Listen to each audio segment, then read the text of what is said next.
Viva Kennedy roars from 1.5 million throats as President Kennedy drives through the broad avenues of Mexico City. Never before has the ancient capital given such a welcome to a visiting chief of state. The parade is almost obscured in a blizzard of confetti.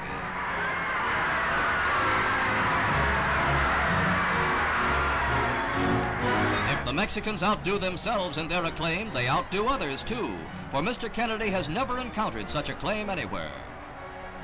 The presidential party arrives at the National Palace to begin a 48-hour visit.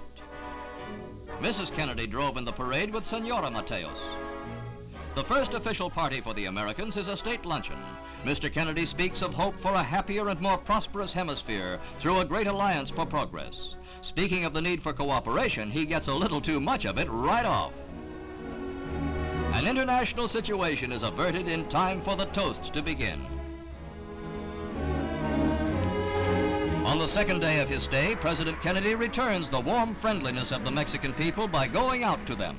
At the Indepencia housing development, he shakes hands with some of the 15,000 working men and women for whom the development was built 2 years ago.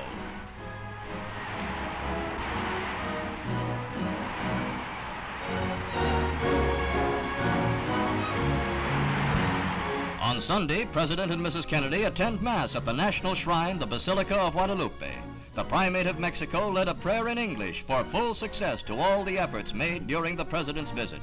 Among those efforts, for this was not merely a goodwill trip, were conferences held at Pinos House on some of the thorns in U.S.-Mexican relations. These include the Alliance for Progress, foreign intervention in the Western Hemisphere, and the Colorado River dispute.